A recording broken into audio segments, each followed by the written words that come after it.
Welcome to Empowering Innovators, the YouTube series where we'll talk about innovation the startup way. Today I have with me Misha de Sterke, Senior Partner at Innoleaps and author of the 10x Growth Machine, which is all about how corporates innovate in the startup way. Welcome, Misha. Good to be here.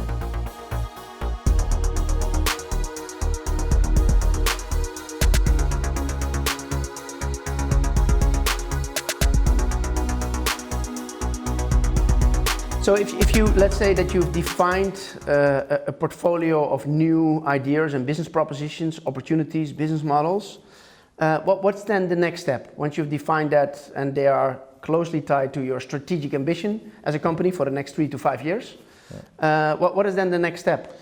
Basically, the next step is to start understanding if the idea actually makes sense, right? So, and how do we do that?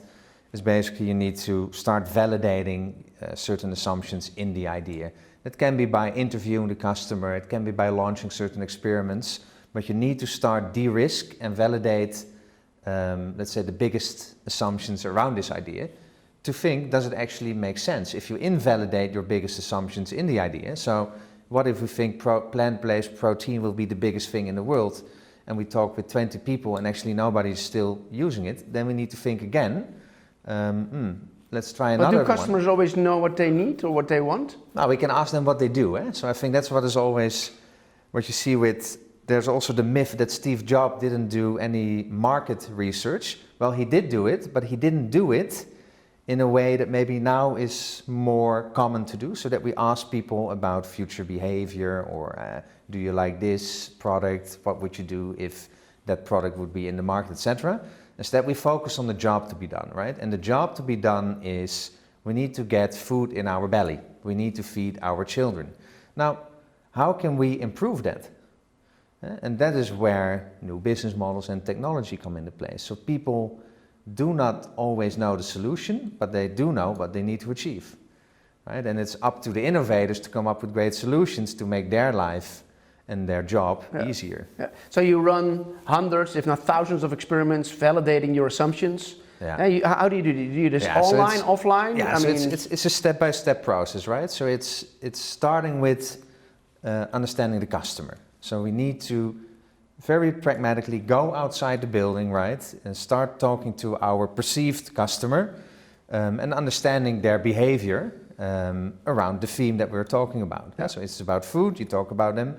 Tell me a day in your life. How do you do your groceries? What type of products do you buy? How is it going? Is it different in the morning than in the... So a lot of customer insights you get from interviewing. A very underestimated but simple and cheap form of getting insights. Then of course we would also like to understand, can we quantify?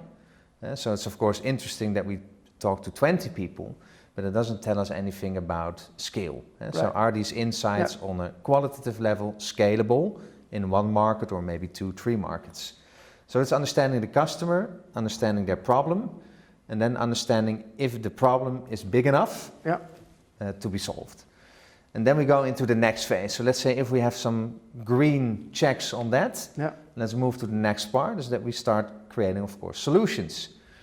And the solutions are focused on making the life of the customer easier, better, cheaper, something. So this could be a product, but it could also be a service or a business model, or both, exactly. Yeah. So or a different business model with a different product and service. Sometimes it can be an improvement on the product itself on one point, but then if you create another service around it, like a platform to help people personalize their food products, which is a big thing, of course. And then you step into the business model. But basically how that works is, within 10 till 13 weeks you need to launch, let's say, many different angles on the proposition to understand how can we enter the market, how can we acquire the customer, is then the customer actually paying interest in the solution I'm proposing, and we measure behavior. And I think that's a very important component, not opinions, but actual behavior that can be online and offline. Most of the time it's a combination. But in the end we need to say something about, there is a customer. This is the customer persona as we talk about it. And they actually buy the product, so they have interest in our product. And then we start producing the product. So not before, which is also interesting. So we create experiments in which we want to measure the buying behavior. Before you've actually created a product or a service or a... Yes. Okay. Yes. And then you might make... And then depending on what type of area we are working in, it can be a digital service, but it also can be a product. We need to actually create the product, or how we call it, the minimal viable product, right? So a good enough solution that the customer understands the experiment, the experience, and if it actually performs as we have promised, and then you get iterations on the product itself. But then still we need to validate the revenue model, we need to understand, can we scale it? So it's really an end-to-end process, and I think that's a super important component, is that sometimes it's lacking within a corporation, that end-to-end process from idea to deployment in the market. Especially and when you it's do that new. at speed, in just a few weeks, right? Yeah. You bring something, an idea, a validated idea to the market in a small version of it, in order to test if it's really applicable and solving a real customer need or problem, right? Yes. Okay. So there are, let's say, many versions of how you do it, but the simplest version is we create first a visual idea of the product, so that you get a sense of, okay, it's a food product, I understand. Which can just be a design. It doesn't need need to be a design. It can that be you need to mock-ups, make the product. Okay, design mock-ups, landing pages online, so that you get an understanding of the proposition. Once we have enough traction on it, then we go back to our corporate investors in this case. Look, we have traction in the market, this is the solution idea, this is how we can acquire the customers. So let's actually create our first samples and then launch them and see how often we can sell it. And you do this as a service? Innoleaps does this as a service for corporates? Yes. Are there also people from the corporate involved in this whole process of the ideation, the validation, and then bringing things to life? Yeah, it depends a little bit on the, let's say, the client objectives. So there's always, let's say, a dual objective till now, is that, yes, we would like to understand how can we enter this market or launch this new product and create a business. And the other goal is also, look, how can we internalize this way of working?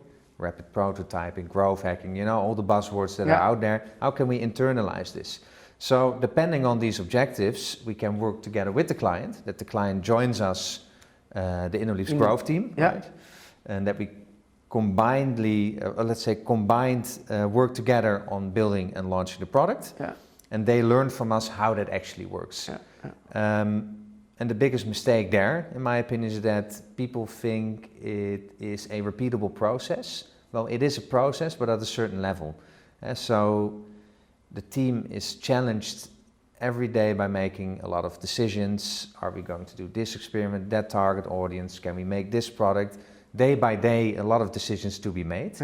So at the same time, you want to make the process repeatable and scalable in the company, as long as they don't think it's a one-size-fits-all approach. Because that's a big mistake. Because launching a product, a food product, is very different than launching a digital financial payment provider, right? I mean, it sounds logical, but in the end, people like to repeat, right, and make it repeatable.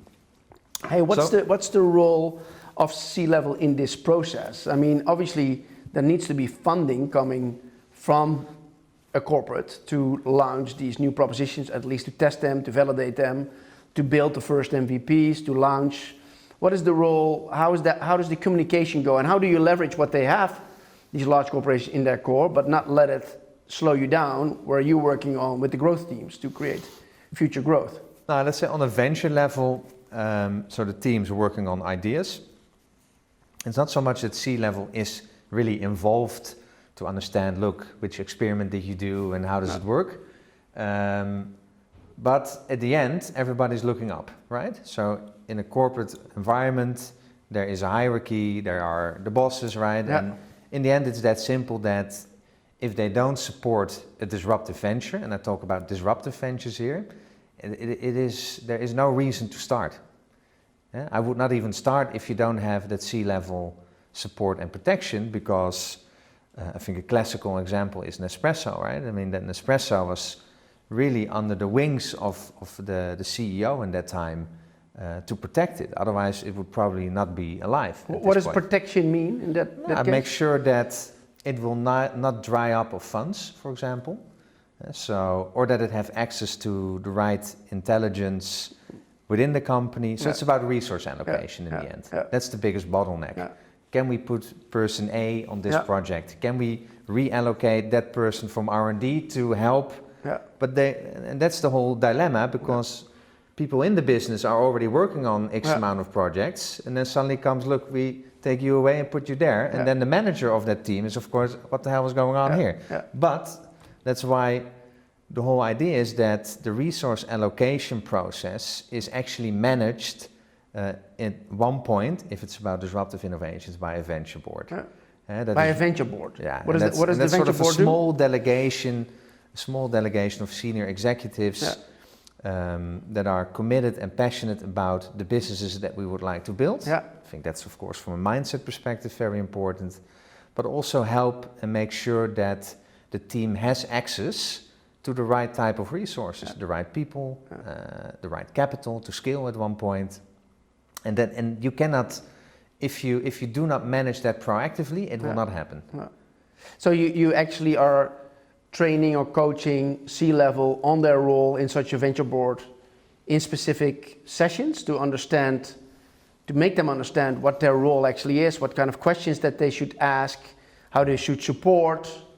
I would say, it's sort of a constant journey that you embark on together, because I think the biggest it's not so much the hard, let's say the hard content of the metrics and what type of money you need to put there, because there is a lot of knowledge there on how to do that on the investment side, and we also have experience there.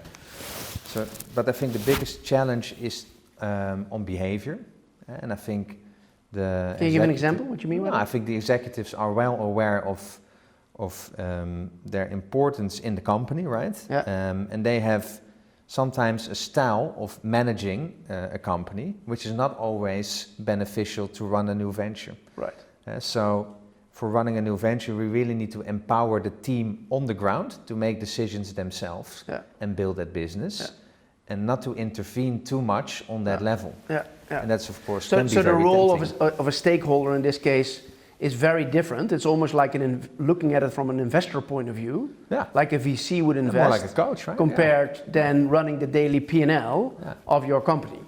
So if you look at a growth board that manages a portfolio of new initiatives, what kind of people are normally involved in that? You say it's 2 or 3 people, 4 people. But is it different capabilities that are there? Do they have this investor mindset already, or? So what I see from practice is that there is a small delegation of senior executives, but that's to be honest, of course, they should be senior, that they can make decision and have decision power, because the investment board or venture board or growth board, every company has their own name for it, or innovation committee, right? So that's all fine, but you need to have people with decision power that understands what we are trying to achieve. So what is the bigger mission of this venture? Are we trying to transform an industry? Are we trying to launch new products, new markets, enter new markets? So they really need to back up that bigger mission, let's say, and then basically make stuff happen, so, or and challenge the team on, are you making the right progress? And if that's the case, then you will get more funding or access to more people. But they should be very critical on the progress the team is making. So how do you measure that progress? Because if that might not be big numbers at the beginning, how do you look at if a team is actually moving forward, backward, or standing still? How do you? So let's say on a higher level, we always say, and that's actually what Clayton Christensen says, right? You need to have patience for growth, but impatient for revenue. And what does that mean? Is that, of course, when you start a business, it doesn't immediately lead to 100 million revenue. But if the team cannot show you after 3 months or 4 months, look, we can actually make money with it, it doesn't have to be big, but you need to get the first proof that a customer is willing to open their wallet, solve that problem that he has trying to solve, and uses your product. That's step 1. And then step 2 is, do they actually continue to use our product, or is it a one-off thing? Because in the last part, that's also not good, of course. So can we sell it? Can we sell it in a repeatable manner? Can we make it a viable case? Can we grow week over week? Yeah. These are the types of things that you would like to So show. it's different metrics than you normally would use in a P&L or... Now, let's say, yes, for starters, yes. Yeah. So it's about customer traction, customer adoption, the revenue part on a small scale. And at one point then translates into a more normal P&L like we're used to. So what is the price of the goods that we need to produce? What are then the incomes? So the cost structure, the revenue part, that's then becoming a more normal But that's thing. only after several months, right? After several months. And I think that the difference in starting point is that we don't start from a business case with all the numbers there. Yeah. But we start with an estimate business case and size of the opportunities that we know this is a big opportunity, big numbers, and then we reason back on how can we make these numbers reality? Right. How many customers do we need to get?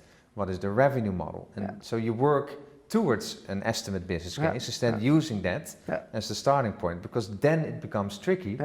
Is that you tell somebody, look, we can make 100 million of it, that's the starting point, but you can never get there in a couple of months. So it's expectations, are very different.